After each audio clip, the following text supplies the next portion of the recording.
The gentleman from Kentucky, Mr. Massie, for 5 minutes. I request unanimous consent to revise and extend my marks and to introduce other material into the record. Without objection.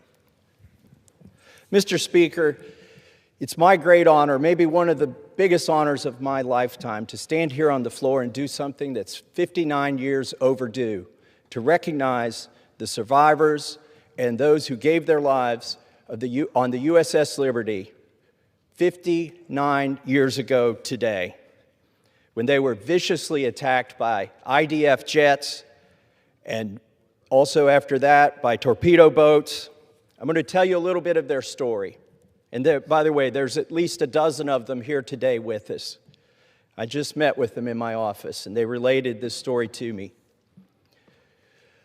You know, it was a clear day. The USS Liberty was one of the most technologically sophisticated ships in the Navy, but it was virtually unarmed, and it was sent to observe the 6-day war going on in the Middle East between Israel and its neighbors. It arrived on June 7th, and the weather was clear. The planes came out to meet them, to investigate, and then on the next day, on June 8th, they started the day. The visibility was unlimited. The American flag was flying proudly on the USS Liberty.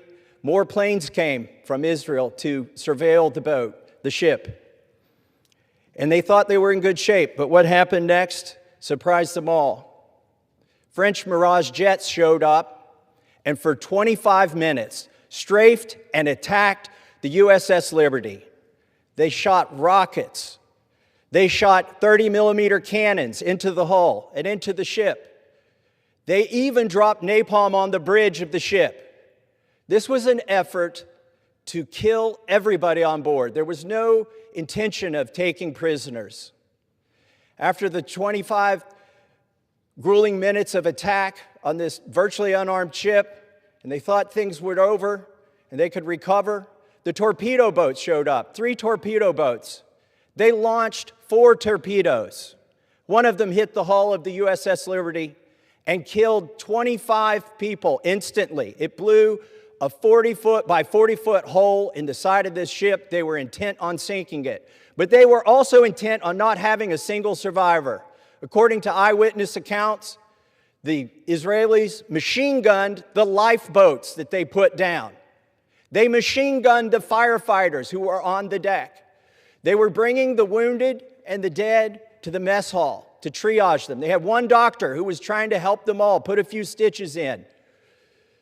It was harrowing, and it's amazing. If not for that crew, that boat would have sunk that day. But it still wasn't over. Helicopters showed up, combat helicopters. And the USS Liberty, even though their signals were being jammed by the Israelis, got a signal out. And there were ships that tried to respond. The USS Saratoga, the USS America sent planes. Both of them sent planes to help the USS Liberty. And something happened that's never happened before. A ship under attack, the planes were recalled. This has never happened before. And they sat there for 17 hours. 34 dead, 174 wounded. Out of 294 crew members. That's over 70% casualty rate, unheard of. The Israelis were intent on leaving no survivor. And what about our own military? Why did they not send anybody for 17 hours to help these men? So what really happened? You know, the official reports say that it was a case of mistaken identity. But if you listen to Dean Rusk, former Secretary of State, Richard Helms, CIA Director, Bobby Ray Inman, head of the NSA, Captain Ward Boston, who was the chief counsel of the Court of Inquiry. If you listen to Admiral Moore, who served in Pearl Harbor, Midway, commanded both the Atlantic and Pacific Fleet, and was chairman of the Joint Chiefs of Staff, none of these distinguished men think this was an accident. They think it was intentional murder by the country of Israel, either as a false flag operation or because they simply didn't want anybody observing what they were doing that day. Well, Well, I've got a call to action for everybody here. Honor these individuals. Quit ignoring that they exist. Go to their website, ussliberty.org. Support them. And while they're still alive, they need closure. Let's give them closure. Let's have an investigation. Let's pass a resolution honoring them. It's long overdue. And then they can have their justice.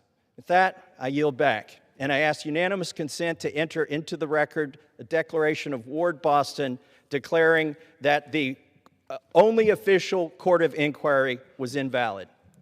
Without objection, so ordered. I yield back. The gentleman yields back. The chair now recognizes